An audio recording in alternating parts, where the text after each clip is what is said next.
Frank Fournier, merci d'avoir accepté l'invitation de Libre Média. Fait plaisir. Vous êtes mieux connu sous le nom de Frank le Dédomiseur. Vous êtes philosophe, vous êtes chroniqueur, vous êtes animateur à radio. Vous êtes aussi l'auteur de 2 livres. Le premier, L'arnaque décroissante, paru en 2021. Et Live Free and Die, 20 histoires de musiciens, qui vient tout juste de paraître, donc en 2023. Frank, d'abord, c'est quoi la dédomisation du Québec? C'est quoi? Oui, c'est une question que beaucoup de gens se posent. En fait, on prête l'origine du concept de dôme ou de l'idée de dôme. C'était une figure un peu satirique de l'animateur de radio assez connu dans la région de Québec, Dominique Morin. Et il reprenait cette formulation-là ou cette analogie-là pour dire, c'est un peu une version, si vous voulez, contemporaine de l'allégorie de la caverne, mais sauf qu'au lieu de prendre la caverne, on prend cette image-là d'un gros dôme qui décrit un peu l'insularité québécoise, c'est-à-dire le fait que comme on est une nation francophone dans une marée anglophone, bon, on a des traits spécifiques, on a une mentalité spécifique et aussi on est très tourné vers l'intérieur. C'est-à-dire que on s'abreuve souvent, presque exclusivement, de contenu québécois ou produit par les médias québécois. Et l'idée de dôme, c'était souvent, par exemple, de prendre une nouvelle qui est traitée d'une manière au Québec, mais elle est le seul endroit au monde où elle est traitée comme ça. Donc, je pense que actuellement, l'idée, par exemple, qu'on est dans un passage de canicule meurtrière, alors il a fait 30 degrés pendant quelque chose comme 36 heures d'affilée, c'est une nouvelle qui paraît absurde pour à peu près l'entièreté des gens qui vivent sur cette planète, mais qui existe quand on est enfermé dans un dôme. Donc, j'ai repris un peu à mon compte cette idée-là. Parce que vous êtes vraiment connu sous le pseudonyme de Frank le Dédomiseur. Donc, on comprend que c'est un grave problème, ça, que l'existence, que ce dôme. Ben, c'était l'idée. À l'époque, j'avais lancé un peu comme une boutade à brûle-pourpoint comme ça dans une conversation. J'avais dit, vous savez, à chaque fois qu'on amène des nouvelles idées ou qu'on fait découvrir des nouveaux concepts aux gens, ça les amène à se dédomiser. T'sais. Et là, à l'époque, c'était un autre animateur bien connu de la région de Québec, qui est Jeff Fillion, qui m'avait collé ce surnom-là. Il avait dit « Ah, ben c'est Frank le Dédomiseur ». Et c'est resté comme ça. Après ça, j'ai lancé un podcast qui porte le même nom, où l'idée étant de présenter des auteurs peu connus, des concepts peu connus, comme par exemple... Quand j'étais à l'université, il y avait toute une mouvance d'étudiants qui disaient « Ah, il n'y a jamais d'auteur féminin au programme, on ne parle que d'Aristote, Platon, etc. » Et puis moi, je disais « OK, parfait, dans mon podcast, je vais maintenant parler d'auteurs américaines libertariennes comme Ayn Rand, Isabel Patterson, Rose Wilder Lane. C'est des auteurs sur lesquels j'ai beaucoup lu. Et ensuite, j'ai fait des podcasts là-dessus. Et c'était un peu pour me moquer d'une certaine hypocrisie qu'il y avait là-dedans. C'est-à-dire je savais très bien que derrière l'idée qu'on manquait de femmes, par exemple, au cursus, il n'y avait pas l'idée qu'on manquait de femmes, il y avait l'idée qu'on manquait de femmes de gauche. Et ça, je pense que tout le monde l'a vu parce que ces auteurs-là, qui sont des auteurs marquants de la culture américaine, on n'avait pas du tout envie d'entendre parler de ça, ni à l'université, ni dans le monde du podcast d'idées. Mais ça, c'est pas propre au Québec, par contre. Non, c'est pas propre au Québec, mais... La liberté académique malmenée dans les universités, c'est très occidental. C'est très occidental. Par contre, c'était un peu pour répondre à la question de départ sur qu'est-ce que c'est que la dédomisation ou le personnage dédomiseur. Oui. C'était l'idée qu'il y a toujours un peu une pointe d'ironie là-dedans. On dit des choses pour faire réagir. Un peu cette espèce de provocation assez typique du discours en philosophie. Là. Donc, quand vous êtes confronté uniquement à des idées consensuelles, ah oui, vous voulez entendre parler de philosophes féminines, parfois on va parler, le classique, ça aurait été Simone de Beauvoir ou Simone Weil, par exemple. Mais c'est des auteurs assez consensuels, ou Hannah Arendt, par exemple, que tout le monde a déjà entendu parler 1000 fois. Donc, l'idée, c'était d'arriver avec quelque chose d'un peu plus provocateur pour faire réagir des gens. T'sais. Et ce dôme a été renforcé depuis la pandémie. Sentez-vous que c'est pire, c'est plus hermétique encore? Oui, il y a quelque chose d'un peu paradoxal, je dirais, par rapport à ça. C'est que ça a provoqué chez certains une espèce de rupture avec Parce que ce qui est au cœur un peu de ce que j'appelle le dôme, moi, ou ce qui était l'idée de Dominique Morin à l'époque, c'est une espèce d'attachement inconditionnel au modèle québécois et à l'étatisme québécois. Donc, c'est-à-dire qu'au Québec, pour toutes sortes de raisons historiques et philosophiques, la social-démocratie, donc l'État-providence, occupe une grande place. Et il y a une association, à mon avis, qui est de l'ordre de la démagogie, qui consiste à dire que critiquer ce modèle-là, c'est faire du Québec bashing et être un anti-québécois. C'est ce qu'on vous reproche beaucoup. En général, ce qui vient comme critique, c'est un peu toujours ça.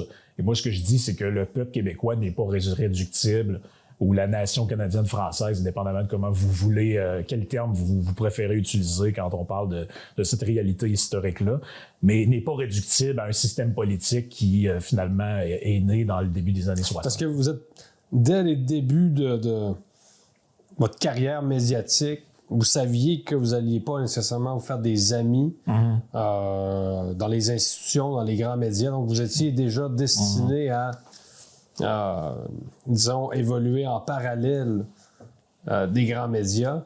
Parce que ça, c'est quelque chose que vous sentiez dès le départ, avant même de vous lancer, vous étiez évidemment conscient de ça. Est-ce que, finalement, ça s'est avéré pire que vous pensiez? Pas que vous êtes marginalisé comme tel. Vous avez un podcast qui est très écouté, Yann et Frank, tout ça. Mais ça fait combien d'années, par exemple, que vous êtes conscient de vivre sous un régime idéologique, disons, très, très homogène? J'avais conscience de ça déjà à l'université. C'est une anecdote que je raconte assez souvent, mais à un moment donné, dans mon parcours, j'envisageais de poursuivre jusqu'au doctorat. Donc, j'ai fait le bac, la maîtrise en philosophie. J'envisageais de poursuivre au doctorat. J'avais une idée de sujet qui était sur un philosophe que peut-être les gens connaissent qui s'appelle Karl Popper. Donc, j'avais un... La société ouverte, ses ennemis, j'ai ça dans la bibliothèque. Exact, très bon livre. J'avais un projet qui entourait ce philosophe-là, qui concernait entre autres l'économie aussi. J'avais tout un projet de montée. Et puis, j'avais déposé une demande pour avoir accès de financement, etc. Parce qu'on m'avait dit, tu y as droit et tu devrais le demander de toute façon. Donc, je fais la demande. Et là, tu dois avoir des lettres de recommandation de professeurs, tout ça. Et là, je commençais à arriver à l'époque où les professeurs commençaient à corriger le langage utilisé. Par exemple, à un moment donné, j'avais écrit quelque chose qui ressemblait à l'avenir de l'homme, homme avec un H majuscule, et le professeur avait barré ça d'un trait de crayon rouge, j'avais écrit l'humanité en dessous, en parenthèse, c'est plus inclusif, fermez la parenthèse. Et là, je me disais, c'est quoi, c'est le trudeauisme qui fait son entrée à l'université. Moi, j'ai pas envie j'ai pas envie d'être dans ce milieu-là, j'ai pas envie de... Donc, très rapidement, j'ai compris qu'il y avait ce climat-là. Ou peu importe en fait quel angle j'aurais pris, j'aurais décidé je veux dire, si j'avais eu une sensibilité très nationaliste québécoise et que j'avais commencé à m'exprimer dans les médias, vous le voyez aussi, aujourd'hui, le traitement qui est réservé à un Bock-Côté, même à un Guy Nantel, tout ça, si on sort de l'environnement québécois, Journal de Montréal et tout ça, ces gens-là sont extrêmement mal vus. Et aujourd'hui, même un citoyen, un intellectuel, un intervenant de centre-gauche est considéré comme d'extrême droite par des gens de la bien-pensance, ou je ne sais pas trop comment on pourrait les appeler, mais on voit qu'il y a une dérive de ce côté-là, donc ça ne m'a pas surpris. Je savais très bien que le jour où j'allais commencer à intervenir, vu les idées que j'avais, qui étaient déjà, à l'époque de mon parcours universitaire, extrêmement non consensuel. J'arrivais dans des cours avec des livres de Murray Rothbard et des libertariens américains, des auteurs que personne, en fait, les gens voyaient ça comme quelque chose qui est quasiment démoniaque, là, en réalité. Là. Je ne sais pas si vous réalisez dans quel climat l'université, depuis le début des années, je dirais milieu des années 2000, dans lequel je pense que d'autres personnes peuvent en témoigner, c'était du moment que tu sors du cadre du cursus établi. D'ailleurs, peut-être on parlera de... Je l'ai vécu aussi. C'est vous qui êtes interviewé, mais à l'université, bien sûr. Oui. Mm-hmm. Donc, vous saviez que ça allait, dans la sphère médiatique, on allait vous réserver sensiblement le même traitement qu'à l'université. En même temps, on vous en tirait bien. Les médias alternatifs, donc, permettent finalement quand même une certaine liberté d'expression que vous n'auriez pas sur des grandes... Oui, en tout cas, pour l'instant, du moins, c'est sûr que c'est assez inquiétant de voir ce que le gouvernement fédéral qui... Avec la loi C11. Qui veut étendre... Tu sais, je voyais encore récemment, au moment où les gens vont écouter cet entretien-là, peut-être que ce ne sera plus de temps d'actualité, mais le CRTC, qui est l'organisme de régulation des ondes radiophoniques et de la télé, de tout ce qui est médias au Canada, songe par exemple à bannir des services de câblo-distribution la chaîne de télé Fox News. Donc, indépendamment de ce qu'on pense de Fox News, moi, je trouve ça inquiétant de savoir qu'un organisme gouvernemental s'adonne à de la... ou pense s'adonner à une censure aussi grossière. Même juste l'envisager, là. Même juste l'envisager, même juste recevoir ça comme dossier ou réfléchir à cette question-là est inquiétante. D'où l'idée que le projet de loi C11 étant d'étendre le pouvoir du RTC au web, donc à Internet. Moi, la question que je me pose tout le temps, c'est oui, Internet est encore un espace de liberté où on peut s'exprimer, encore que certaines plateformes peuvent vous démonétiser ou on connaît un peu le sort qui était réservé à certains intervenants. Mais il y a une chose qui est certaine, c'est que si le gouvernement commence à étendre ses tentacules même au niveau du web, ce qu'on a vu d'ailleurs, vous parliez précédemment de la pandémie, ça a été à mon avis un des précédents qu'on n'avait pas vu avant, c'est-à-dire que des vidéos de gens qui publiaient sur Twitter, Facebook, YouTube et qui étaient identifiés comme étant contenu des informations, on faisait fermer des chaînes YouTube, donc s'il y a un précédent qui a été créé, est-ce qu'on va étendre ça à l'entièreté des opposants politiques du régime en place? À court terme, je ne pense pas, mais il y a certainement lieu de s'inquiéter pour le moyen et le long terme. Ça me paraît évident. Là. Intéressant et inquiétant également. Vous avez publié, je le répète, L'arnaque décroissante en 2021, où vraiment c'est une critique assez sévère de la décroissance économique, donc du concept même de décroissance qui est très flou. Selon vous, il n'existe pas nécessairement de définition très claire. Quels sont les principaux éléments que vous reprochez à la décroissance économique? Pour vous, c'est évidemment c'est une régression, mais pourquoi dans le fond? Ben, en fait, c'est... et peut-être que j'aurais dû écrire les arnaques décroissantes parce qu'il y a plusieurs... il y a plusieurs supercheries là-dedans. Tout d'abord, pourquoi j'ai décidé de parler de ça, c'est que quand je cherchais un sujet de maîtrise... Oui, c'est votre mémoire de philosophie, évidemment, que vous avez...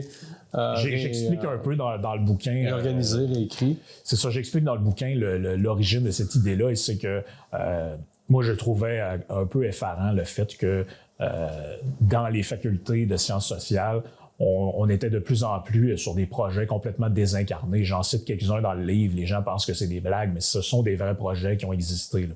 Faire des mémoires de maîtrise sur l'histoire du point-virgule, c'est des trucs que j'ai entendus. Mais là, c'est sûr qu'à l'université, ça peut être très spécialisé. Mais moi, j'ai rien contre ça. Vous avez voulu faire un mémoire sur un sujet concret, une question d'actualité. Oui, mais à l'époque, c'était pas une question d'actualité. C'est ça, c'est que quand j'ai commencé à sonder à l'époque du mémoire, pas à l'époque de la sortie du livre. Exactement. À l'époque où je pensais faire ce projet-là, c'était pas du tout un sujet d'actualité. Donc, on remonte à 2011-2012 environ. C'était même pas un mot. Quand je faisais le tour de professeurs pour savoir qui accepterait de me diriger dans cette aventure-là de maîtrise, il fallait que j'explique de quoi je parlais. Donc, les gens, et quand j'en parlais dans mon entourage, les gens, ils disaient, mais c'est quoi ça? Aujourd'hui, c'est un mot qui est, vous pouvez ouvrir le Devoir et on va parler de ça. Vous pouvez lire ça dans le Journal de Montréal, Radio-Canada. Et là, on invite, Yves-Marie Abraham, François Delorme et tous les porte-paroles de cette mouvance-là. Mais à l'époque, c'était très peu connu. Et,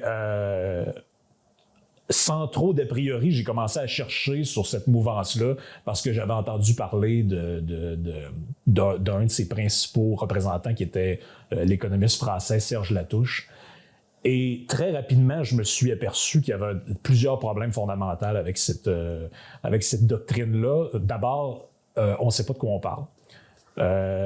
On cherche, on lit, et on essaie de comprendre qu'est-ce qu'ils veulent dire par le mot décroissance. Et il y a tout un développement, en fait, c'est presque la moitié du livre est consacré à ça, c'est-à-dire essayer de comprendre où ces gens-là veulent en venir Et là, on y va de slogan en slogan. La décroissance, c'est l'idée que, une croissance infinie dans un monde fini est impossible. Tu dis, OK, l'espèce de slogan qui semble tomber sous le coup du bon sens populaire ou de l'espèce de logique élémentaire. Mais quand tu cherches plus loin, puis tu essaies de voir, oui, mais concrètement, vous prétendez avoir un projet politique, vous prétendez être en rupture avec l'ordre établi, qu'est-ce que vous voulez faire? Donc, la décroissance, c'est quoi? C'est arrêter le modèle économique qui consiste à dire on produit plus pour accroître la richesse, etc. Donc, vous voulez aller à l'inverse. Ça s'appelle la récession. Là, ils vont dire non, c'est pas la récession parce que ça, c'est faire de la décroissance dans un monde de croissance. Mais nous, ce qu'on veut, c'est changer de paradigme, changer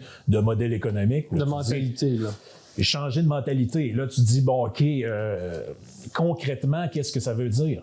Au travers des slogans, en fait, il y a très peu d'évidence. Et là, quand tu leur poses des questions plus précises sur, mais soyez concrets un instant, là. Définissez les termes que vous utilisez et d'autre part, dites-nous ce que vous voulez comme projet politique. Donc, et là, ils vont dire, oui, mais dans la même phrase, ils vont dire, c'est un projet qui n'est ni de gauche ni de droite, mais on va renouer avec les aspirations originelles du socialisme. Ça, c'est une citation de Latouche dans un de ses bouquins. Vous concluez, dans le fond, que la décroissance, c'est un socialisme déguisé. Finalement, c'est une nouvelle appellation pour dire socialisme ou éco-socialisme. Une des constatations auxquelles je suis venu en faisant toutes ces recherches-là, c'est que le socialisme, pour proliférer, est toujours rattaché à une autre cause. Donc, tous les auteurs qui sont dans la mouvance de la décroissance, les François Partant, Paul Ariès, Serge Latouche, on pourrait en nommer plusieurs. C'est aussi Jacques Ellul, qui n'est pas n'importe qui quand même. Là. Non, Jacques Ellul n'est pas directement un auteur décroissant, mais disons qu'il les a fortement inspirés. Oui, quelqu'un qui est plus critique de la technique. De la technique, exactement. Mais tous ces auteurs-là, si vous allez voir ce qu'ils publiaient dans les années 70-80, il n'était aucunement question d'écologie et de décroissance. Ils étaient dans une espèce de posture freudo-marxiste. D'ailleurs, Latouche lui-même, son premier bouquin, qui s'appelait, je crois, « Essai pour une anthropologie freudo-marxiste », parlait là-dedans parce que c'était l'époque de la libération sexuelle. Ce qui intéressait les gens, c'est qu'on parle de ces trucs-là. Donc, il y avait son discours marxiste ou socialiste, et au travers de tout ça, on parlait du rapport métaphorique entre l'argent et le développement de l'enfant, le stade buccal, le stade oral. Vous voyez ce genre de thématique qu'il y avait. Et un des éléments centraux de la décroissance, c'est l'idée de l'imaginaire social collectif. Ça, l'imaginaire social collectif, c'est un concept qui a été piqué par eux, un philosophe qui s'appelle Cornelius Castoriadis, qui lui aussi était un freudo-marxiste à l'époque où il a écrit ce bouquin-là, je crois, en 1974, qui s'appelait l'imaginaire social collectif. Et eux ont repris En fait, ils ont fait une espèce d'amalgame de plusieurs. Ils ont pris l'écologie, ils ont pris le freudo-marxisme, ils ont pris le mouvement décolonisateur. Parce qu'un de leurs slogans, c'est « Il faut décoloniser l'imaginaire social collectif ». Donc, l'élément c'est freudo-marxiste... l'idée de la croissance infinie. Exactement. Qu'évidemment, la croissance est associée à l'Occident. Donc, forcément, quand on est dans un modèle multiculturaliste, on fait toujours l'apologie des autres cultures, forcément, ça nous invite à une certaine décroissance. Donc, forcément, décroître, c'est décoloniser. Ça, c'est sûr, c'est une idée... c'est sûr. Vous voyez qu'il y a comme quelque chose qui se juxtapose dans tout ça. Et aussi, ça revient à votre question précédente sur qu'est-ce qui est une imposture là-dedans. Je dirais que la plus grande imposture de tout ça, c'est que les gens qui sont promoteurs de ces idées-là ou qui sont à l'avant-scène de ces idées-là se revendiquent encore comme étant des progressistes. Or, pour moi, la décroissance, c'est réellement le tournant réactionnaire de la gauche. Vous dites que c'est socialiste, mais ça peut être aussi un traditionnalisme. C'est qu'en fait, c'est ça. Ça peut être une économie traditionnelle ou circulaire. Encore là, c'est un concept assez discutable. L'économie, c'est le développement durable, là, qui est un peu aussi une antithèse. Développement durable, donc c'est que par définition, si un développement n'est pas durable, c'est pas un développement, c'est juste quelque chose de momentané. Donc ça me paraît être quelque chose qui tombe sous le sens aussi. Mais ce sont des gens qui continuent à se réclamer comme étant progressistes. Donc, ils incarnent le progrès par rapport aux méchants réactionnaires. D'ailleurs, ils ont un double discours là-dessus. Ils prétendent être au-delà de ces concepts-là. Mais quand il y avait un philosophe français comme Alain de Benoît qui est associé typiquement au milieu de la droite française, ou à une Nouvelle certaine droite française qu'on appelle la nouvelle droite, qui n'est pas la même chose que la... C'est une droite quand même néo-païenne, très particulière, là. Exact. Qu'est-ce qu'ils ont fait? Les Paul Ariès, Michel Lepezan et autres acteurs de la décroissance, ils se sont dépêchés de publier un recueil de textes sous forme de livre qui s'appelait « Notre décroissance n'est pas de droite ». Donc, c'est-à-dire qu'ils ne sont pas au-dessus de des considérations gauche-droite, progressistes, réactionnaires, puisqu'ils sont terrifiés à l'idée que quelqu'un qui n'est pas de gauche adhérerait à leurs idées. Donc, c'est sûr qu'en Europe, il y a un écologisme de droite qui existe, qui n'est pas vraiment représenté en Amérique du Nord. Absolument. Mais on peut, ou même la revue, la défunte revue Limite, qui fait la promotion de l'écologie intégrale. Évidemment, on est vraiment dans la droite. Donc, il s'agit de préserver l'homme dans toutes ses dimensions, non seulement la nature. Donc, on est aussi dans une forme de décroissance. Mais il n'y a pas quand même une utopie quand même à prôner une croissance infinie.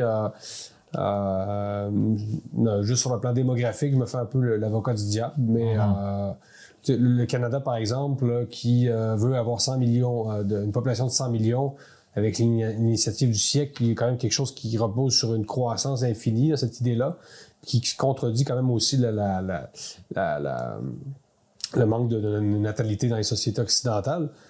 Mais vous, là, vous dites dans le fond, il faut continuer à croître sans réglementation aucune. Bon, on sait que bon, vous êtes moins du côté des règles que du côté des réglementations, mais qu'est-ce que vous répondez aux gens qui disent « Ouais, mais là, est-ce qu'on va développer à l'infini? » Il y a toute la question de l'intelligence artificielle, on en est des systèmes de plus en plus complexes. La pandémie instaure une espèce de capitalisme de vigilance, de surveillance. Est-ce qu'on continue dans tout ça ou, Mané, vous mettez quand même des limites à... Ben, je dirais deux choses. Premièrement, la thématique de la démographie... il y a beaucoup de questions dans ma question. Oui, il y a beaucoup de questions dans votre question, mais c'est pas grave, je vais essayer d'y répondre quand même. Sinon, on précisera. Essayer de le faire le plus clairement possible. Bon, la question de la démographie est une question qui les met très mal à l'aise, en fait, les gens qui sont promoteurs de la décroissance. Quand on lit ceux qui reprennent ces idées-là dans les médias, eux n'hésitent pas à aller avec l'idée qu'il faudrait contrôler. Je cite d'ailleurs un intervenant des médias dans le livre qui disait sans aucune gêne, mon fils sera le premier, ça me fait de la peine de voir que mon fils sera de cette génération qui n'aura plus le droit de procréer. Je ne sais pas si vous réalisez l'impact et l'intensité de ce genre de déclaration-là. Mais chez les décroissants, en fait, ils utilisent... C'est pour ça que je vous dis qu'il y a quelque chose d'assez paradoxal dans tout ça, c'est qu'ils continuent de se revendiquer progressistes. Or, tout ce qui est écrit dans leurs ouvrages et tout ce qu'ils prônent s'apparente très grandement à un retour en arrière, donc une baisse des conditions de vie, une baisse du confort matériel, une baisse de la consommation. Retour à la terre, presque. C'est ça, il y a une espèce de fantasme, il y a un romantisme là-dedans, il y a même une espèce de naïveté civilisationnelle là-dedans, j'oserais dire. Latouche lui-même reprend dans son livre... Non, mais c'est l'éloge des cultures traditionnelles. Absolument. Et il reprend dans son livre une formulation qui, pour moi, est tout à fait délirante. Il dit, en fait, le problème, c'est pas qu'on est trop sur Terre, c'est notre mode de vie. Et il dit, si on pouvait tous vivre comme des Burkinabés, c'est-à-dire des gens qui vivent au Burkina Faso, on pourrait être 23 milliards d'êtres humains sur Terre. Je sais pas si vous réalisez que la conséquence logique de ça, c'est qu'il faut amener le niveau de vie des Occidentaux au niveau de vie des gens qui vivent au Burkina Faso, c'est-à-dire mortalité infantile d'à peu près 50%, indice de développement humain désastreux, taux d'alphabétisation. Vous comprenez que vous ne pouvez pas vous définir comme progressiste ou... Puis tout ça, évidemment, empêcherait tout le wokisme dans le sens où on est vraiment dans une idéologie de riche. Là. Tous les caprices identitaires du mouvement woke sont le fruit d'un développement d'une économie très, très, très performante. Là. Forcément, moi, je donne toujours l'exemple du Mexique, c'est-à-dire que avant d'avoir des toilettes neutres de genre au Mexique, ils vont commencer par avoir du papier de toilette aux toilettes. Oui, puis c'est assez drôle parce que si on reprend ces auteurs-là eux-mêmes, comme je vous disais, dans la première partie de leur œuvre, lorsque l'écologie n'était pas un sujet populaire et où il parlait de marxisme, de freudo-marxisme, tout ça. Dans un livre de Latouche, il décrit lui-même l'écologie comme une espèce de symptôme de petit urbain qui se sent mal d'avoir détruit la nature et qui, en fait, c'est une forme de religion urbaine pour lui. Ce qui est quand même assez paradoxal, puisqu'on sait que par la suite, ils se sont appropriés le discours écologiste pour garnir ou pour envelopper un discours, en fait, qui est un discours de rupture avec le capitalisme libéral, l'Occident. J'ai une formulation dans le livre, j'appelle ça le progressisme sans progrès. C'est-à-dire qu'ils sont progressistes, mais on est progressiste, mais sans développement, sans progrès, sans croissance, sans rien. Ce qui m'amène à l'autre partie. Parce que c'est le temps cyclique, c'est pas le temps linéaire. Absolument. Ce qui m'amène à l'autre partie de la question, c'est-à-dire est-ce qu'une croissance infinie est possible? Vous remarquerez qu'ils définissent toujours les termes de cette question-là en fonction d'une croissance qui est strictement matérielle. C'est-à-dire, ils vont vous dire, mais vous rendez bien compte qu'à un moment donné, il n'y aura plus de mercure, il n'y aura plus de pétrole, il n'y aura plus rien si on se projette dans le temps.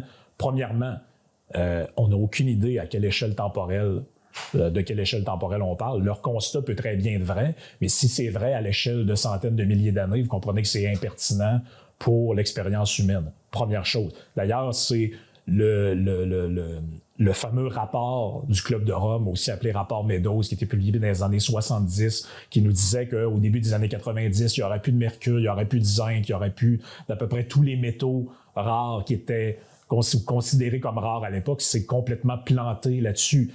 Ils se sont plantés sur la fin du pétrole. Al Gore, on se rappelle de son documentaire ridicule où New York sera enseveli sous l'eau en 2013. Donc, il y a quelque chose là-dedans qui est de l'ordre d'un peu de l'eschatologie là, en termes théologiques. Là. C'est-à-dire qu'il y a un discours de fin du monde. D'ailleurs, il s'abreuve... évidemment des schémas bibliques, forcément. Là. On a parlé avec un auteur qui s'appelle Francis Denis. Oui.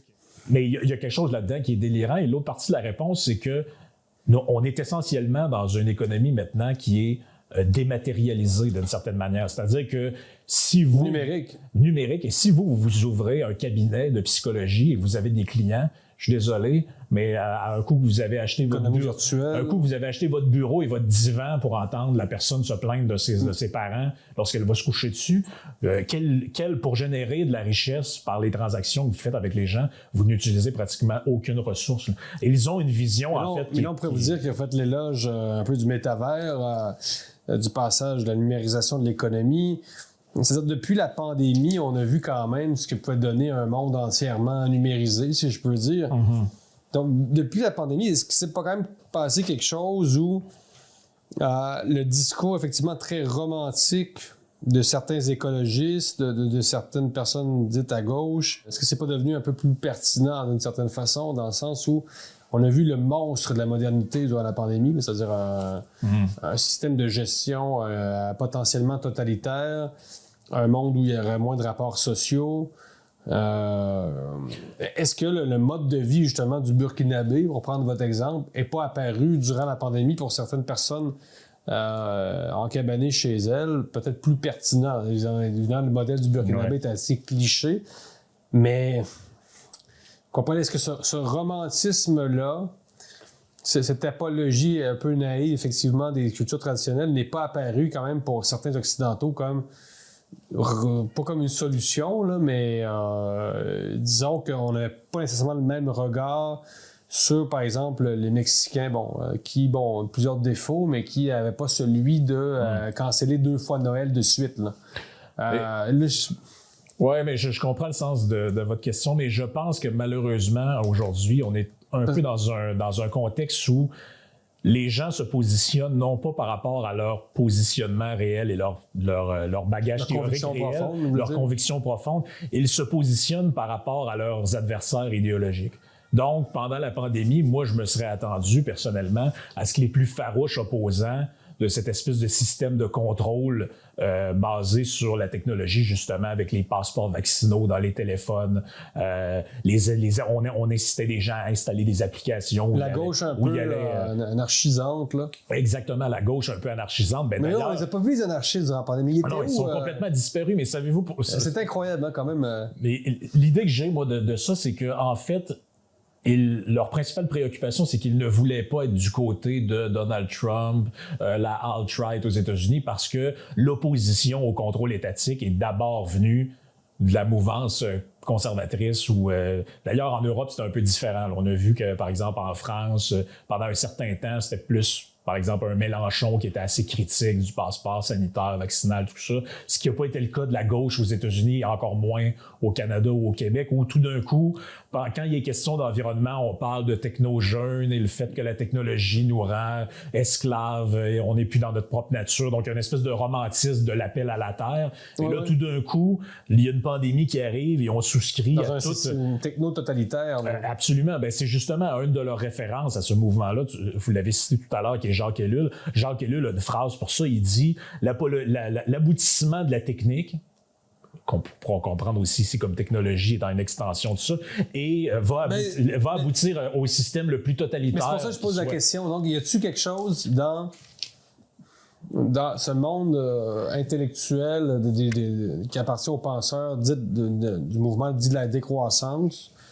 qui est pas bon? Qui serait pas. Est-ce que ces gens-là apportent pas une certaine réponse, malgré tout, à ce techno-totalitarisme qui est né, lui aussi, du capitalisme, dans le sens où je pense que l'infrastructure de surveillance qu'on a réussi à mettre en place n'aurait jamais été possible sans développement technologique et économique. Oui, je pense, pour paraphraser le philosophe allemand Arthur Schopenhauer, que l'être humain a un besoin métaphysique. Je pense que les êtres humains, l'être humain désincarné sans verticalité, sans rien, est un peu un être perdu. Je pense qu'on est à même de le voir par rapport à toutes sortes de problématiques sociétales dont on pourrait parler. Et je pense que derrière cette mouvance-là qui se veut en apparence écologiste, éco-socialiste, prenez tous les qualificatifs que vous voulez mettre, il y a une espèce de sentiment religieux qui est en arrière de ça. J'en parle d'ailleurs dans le bouquin. D'ailleurs, il y a un des principaux acteurs de la mouvance décroissante qui raconte que son adhésion à ces principes-là, il raconte ça, il dit « c'est mon chemin de Damas ». Et il parle de sa conversion, il parle de l'abandon de sa foi d'économiste, il parle de toutes sortes de formulations, en fait, qui est une mouvance qui est assez proche de ce qu'on appelle la deep ecology, là. C'est-à-dire où il y a une dimension, en fait, presque néo-païenne dans tout ça. Et sans qu'il le sache, c'est pour ça que je disais que c'est un virage presque réactionnaire au sens primaire d'une partie de la gauche, parce que on sent qu'ils sont effrayés eux-mêmes par le chemin que prend le progrès, par le chemin que prend le développement humain. Ils sentent le besoin d'appuyer sur les freins. Ils ne savent pas trop pourquoi. Et derrière ça se cache une espèce de mystique. Et la mystique étant, c'est plus une verticalité où c'est Dieu, mais il y a une espèce d'idée, et on le voit aujourd'hui avec les déclarations un peu délirantes des politiciens qui nous disent que la Terre crie sa douleur, la planète nous envoie des signes.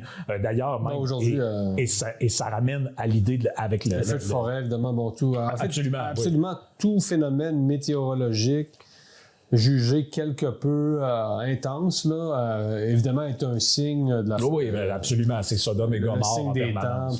C'est même la plus insignifiante, finalement. Et d'ailleurs, il y avait, durant la pandémie, les gens l'ont peut-être oublié, mais il y avait un texte, je me rappelle de ça, qui avait été écrit, je crois, par Boukhar Diouf, qui avait été publié peut-être dans Le Devoir, ou La Presse, qui nous disait en gros ceci, que la pandémie est une espèce de réponse de la Terre à la surpopulation et qu'en fait, c'était presque une forme d'épuration, en fait, d'un trop-plein et de la maladie, en fait, que l'homme est pour cette terre-mère qui nous nourrit, etc. Donc, vous voyez qu'il y a une espèce de panthéisme ou de paganisme qui ne dit pas son nom là-dedans, malgré que tous ces gens-là, si vous leur posez la question, vont vous dire qu'ils sont soit athées, soit agnostiques. Ils ne se voient pas du tout comme des religieux. D'ailleurs, c'est très drôle parce qu'ils critiquent l'économie de marché, ils critiquent le capitalisme, et ils voient là-dedans une expression d'une grande idéologie, d'un grand...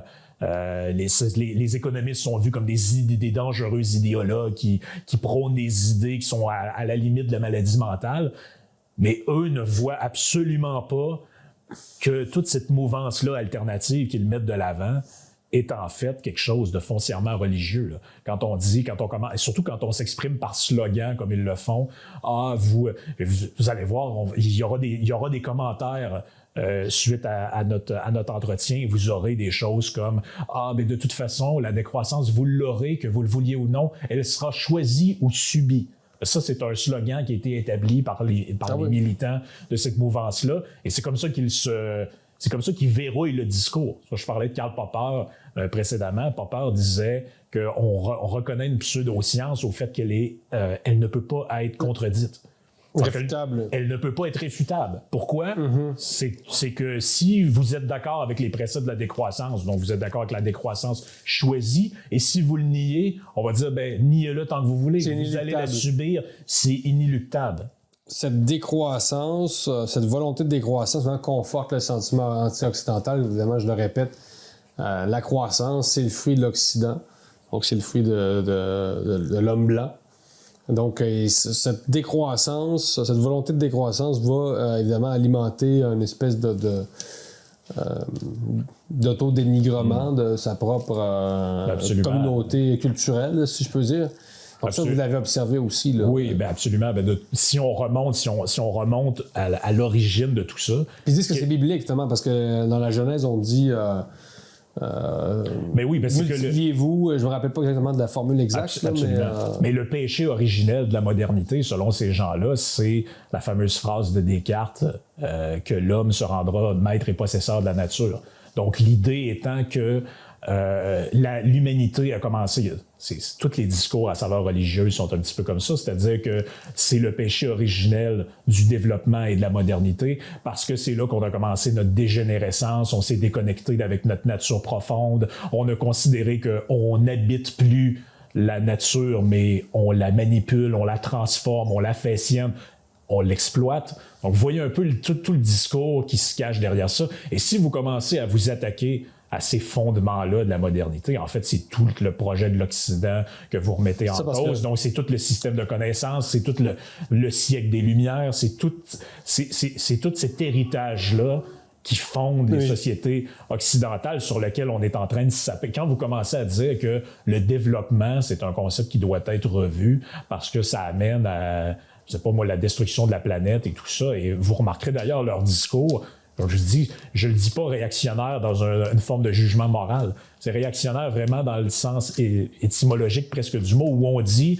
Vous voyez, nous, on est les progressistes, mais notre projet politique, c'est de vous ramener à vos émissions telles qu'elles étaient en 1990, selon le protocole. Donc, en réalité, si vous voulez prendre des gens dans leur niveau de vie actuel puis les ramener dans un niveau antérieur, au nom d'on ne sait pas trop quoi, je veux dire, vous ne pouvez pas être qualifié de progressiste. Donc, et avec toute l'arrogance, en plus, que ça implique d'amener ça dans des pays qui, eux, aspirent à sortir de leur pauvreté, eux aspirent à sortir et eux aspirent à la croissance. Il y a ça, évidemment, c'est la grande question, c'est les conséquences de la décroissance dans le tiers-monde.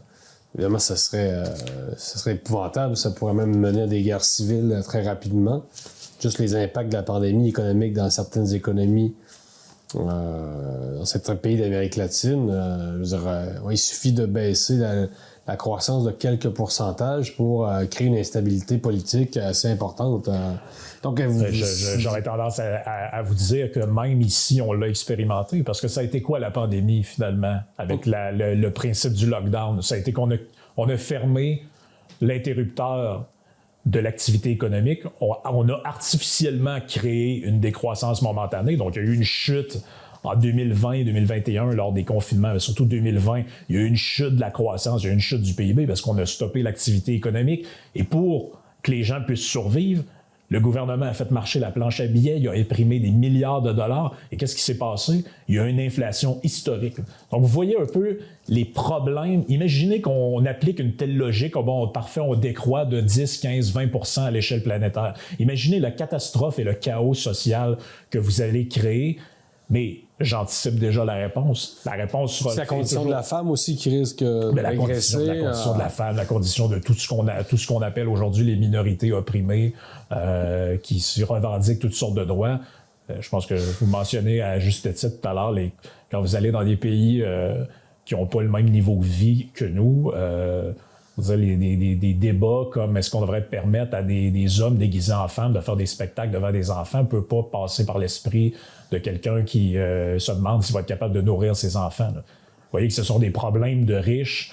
D'ailleurs, la gestion de toute cette pandémie-là, où on s'est permis de faire une espèce de décroissance artificielle et momentanée, n'était possible que par les fruits de la croissance. C'est ça le paradoxe. La gestion de la pandémie, pour vous, a été motivée par une certaine volonté de décroissance, ou du moins on a fait la démonstration que c'était possible que l'État se fasse le défenseur de cette idéologie-là, ou au moins de ce projet-là. Parce que vous dites qu'il y a eu de la décroissance durant la pandémie. Est-ce que... Donc, disons que c'est un projet qui baigne dans l'air, qui s'est imposé finalement à l'esprit de certains décideurs. Il y a eu de la décroissance, non pas au sens où on a voulu faire ce projet-là, mais c'est une des conséquences. Eux vont dire que non. Ils vont toujours dire non, mais vous, ce que vous parlez, c'est une crise ou c'est une récession. Ça, c'est à l'intérieur du cadre du système de la croissance. Nous, ce qu'on veut, c'est l'éco-socialisme. On va complètement sortir de ça. La réalité est la suivante, c'est que peu importe le système économique dans lequel vous allez être, qu'il soit communiste, éco-socialiste, ou capitaliste ou libéral, appelez-le comme vous voulez, si vous commencez à réduire l'activité économique drastiquement, comme certains en appellent, qui nous disent qu'il va falloir que tous les citoyens coupent de moitié leur consommation, vous allez aboutir à une réduction de l'activité économique qui va être drastique. Là. Et ça va engendrer un chaos social. Là.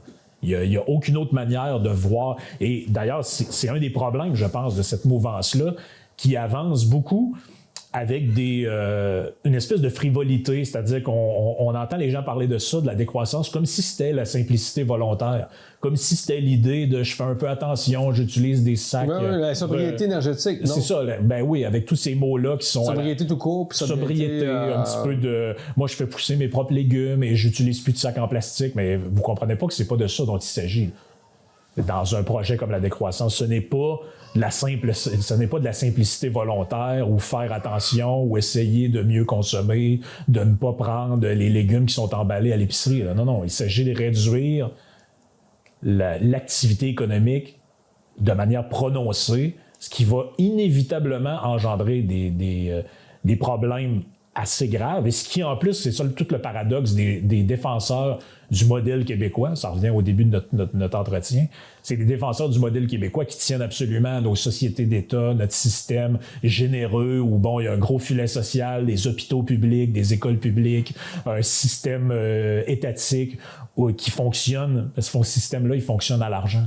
Et si vous réduisez la croissance économique et si vous réduisez le PIB et si vous sortez de ce système-là où il y a une économie qui crée de la richesse, vous allez faire comment pour financer les pensions des professeurs d'université décroissants qui font l'apologie de la décroissance heureuse. Ils ont toutes sortes de formulations pour présenter ce projet-là comme quelque chose de fabuleux. Ça va être heureux, convivial. À mon avis, il n'y a pas grand-chose de convivial qui se dessine à l'horizon, mais malheureusement, personne ne veut parler trop des conséquences de ça. On s'en tient à des espèces de frivolités. Il faudrait prendre l'avion moins souvent. Ouais. OK, mais qu'est-ce que vous voulez, en fin de compte? C'est quoi l'objectif? On est encore loin de là, quand même, au Québec. C'est-à-dire que les gens consomment encore beaucoup. Là. Est-ce que vous sentez vraiment que c'est un projet qui pourrait être...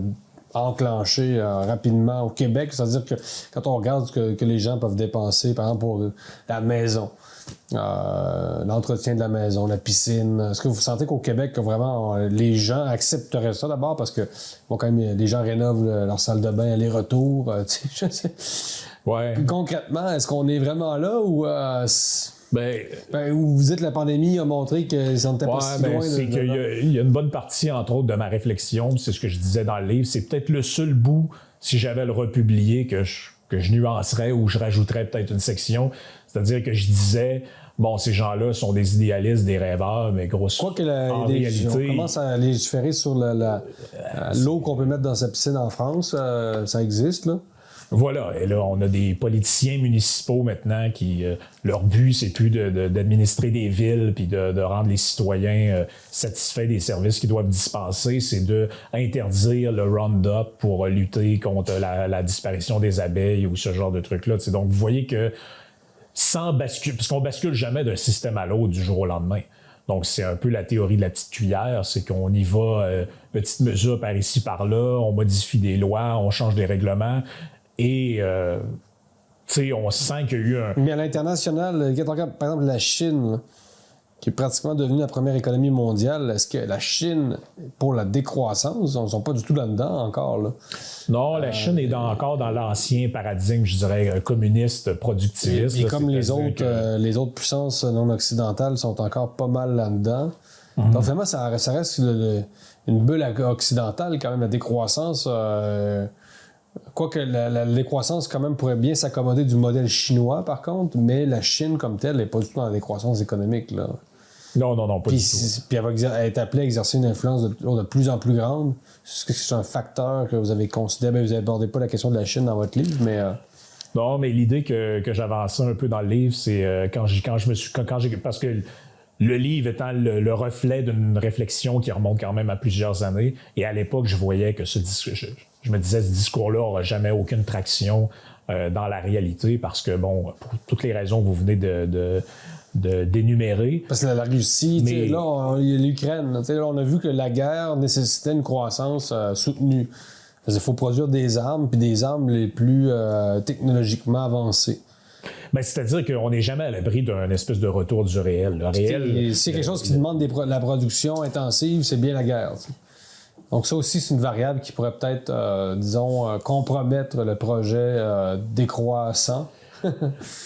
Oui, puis l'autre point dans tout ça, c'est qu'ils sont enfermés dans une contradiction dont ils ne peuvent, à mon avis, pas sortir. C'est que la transition énergétique qu'ils appellent de leur vœu nécessite des milliards et des milliards de dollars en investissement. Comme les technologies vertes. Absolument, comme les technologies vertes. Donc, les pays qui fonctionnent au nucléaire ont besoin d'investir massivement dans la modernisation des centrales, dans augmenter la capacité de leur réseau. Bon, au Québec, on voit tout l'enjeu d'Hydro-Québec, d'augmenter l'offre, d'essayer de rendre les barrages plus performants parce qu'on s'est engagé à fournir de l'électricité à des clients au sud de notre frontière. Donc, les défis, en fait, posés par l'environnement, c'est le paradoxe dans lequel ils sont pris, les écologistes, c'est que pour les relever, ça va prendre beaucoup d'argent.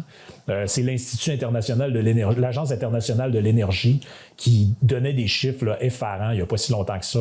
Des histoires comme 430 000 milliards de dollars pour atteindre les objectifs des accords de Paris, ce genre de trucs-là. Donc, vous imaginez que dans un contexte de décroissance, où on s'en va vers une réduction des économies, une réduction de la richesse, comment vous allez financer cette transition-là? C'est impossible. Dans la mesure où on vit, en tout cas du moins dans les pays démocratiques, c'est-à-dire l'opinion publique va peser aussi. C'est-à-dire que les décideurs vont devoir composer avec des populations qui doivent aussi arriver à la fin du mois. Donc, évidemment, le poids de l'électorat. Si aux États-Unis, les gens n'arrivent plus à la fin du mois, d'après moi, le prochain président ne sera peut-être pas un grand partisan de la décroissance, vous comprenez? Donc, c'est quand même une variable aussi assez importante à considérer. Déjà, au Québec, on voit le prix de l'épicerie commence à augmenter. Donc, c'est sûr que si on continue avec l'inflation, à quel point les gens vont se rallier à ce genre d'idées, c'est pas du tout acquis, là. Non, c'est pas du tout acquis. Par contre, le bout qui est inquiétant dans tout ça... Puis c'est l'obéissance qu'on a vu peut-être. C'est l'obéissance qu'on a vue durant la pandémie, mais c'est aussi l'idée que, moi, je le vois, l'évolution de l'attitude et du discours par rapport à cette réalité-là. C'est-à-dire que il n'y a pas si longtemps que ça, quand j'ai sorti le livre, il y a moins de 3 ans, j'étais obligé encore d'expliquer à des gens qu'est-ce que ça voulait dire. Aujourd'hui, il n'y a pas grand monde qui n'a pas entendu parler de ce terme-là. Je voyais Jean-Marc Jancovici qui était sur les plateaux de télévision en France. Il n'y a pas une fois où on ne lui parle pas de décroissance. Croyez-vous qu'il y a des débats télé sur cette question-là? Il y a 10 ans de ça, c'était reclus à des cercles très fermés où on organisait des petites conférences où il y avait 50, 100 personnes. Aujourd'hui, ces débats-là sont rendus et il faut bien comprendre que les médias sont toujours 5 à 10 ans en retard par rapport au discours qui se tient dans des milieux fermés. C'est-à-dire que tout le monde qui était à l'université il y a 10-15 ans l'avait vu, la montée du wokisme et de cette cancel culture-là. Ça commençait, mais c'était un truc d'illuminés ou de gens marginaux sur des campus universitaires. On voyait des trucs se passer à l'université de Berkeley ou dans des endroits comme ça aux États-Unis, mais on se disait, ils sont fous, ces gens-là, sur ces campus-là. Aujourd'hui, on voit ça au centre des congrès ou dans les classes de maternelle ou d'école secondaire. Puis on se dit, mais qu'est-ce qui s'est passé entre les deux? Il s'est passé une espèce de laxisme du fait qu'on se pensait à l'abri de tout ça, on pensait que ça allait jamais arriver, on se disait c'est un truc c'est un truc d'universitaire. Je veux dire, il y a 15 ans, qui aurait pensé qu'on pourrait avoir une Sandrine Rousseau en politique avec qui nous dit que les barbecues sont le symbole du masculinisme toxique, tout ça, ça aurait été une caricature de Charlie Hebdo ou je sais pas trop quel média satirique. Mais aujourd'hui, c'est la réalité des politiciens qu'on a. Donc, est-ce que je pense qu'il va y avoir une adhésion populaire à ça? Je ne pense pas, mais je ne pense pas du tout que ce soit nécessaire que le peuple adhère à ces idées-là ou que la majorité des gens adhèrent à ces idées-là pour qu'elles s'imposent progressivement par la porte d'en arrière. Donc, qu'est-ce qu'on fait? On continue? On continue, il faut faire de la pédagogie, il faut... Parce qu'il y a comme une sorte d'impasse, là, dans le sens où... prôner finalement les technologies vertes, vous reconnaissez quand même qu'il y a des milieux naturels qui ont été quand même affectés par l'activité humaine. L'Amazonie, par exemple, là, la déforestation de l'Amazonie, c'est quand même pas banal. Qu'est-ce que vous dites? Dans le fond, il faut faire attention, mais en continuant une économie de marché, une économie libérale. Je pense que en dehors de l'économie libérale, honnêtement, les expériences historiques sont pas des grands gages de succès. Là, les gens. Mais c'est quand même relativement récent dans l'histoire de l'humanité, l'économie libérale. Avant, c'était plutôt une économie traditionnelle. Évidemment, il y a tout un historique au libéralisme, là, mais ça n'a pas toujours été une économie de marché comme on la connaît. Non, ça n'a pas toujours été comme ça. Par contre, je suis assez sceptique, honnêtement, de ceux qui pensent qu'on peut revenir.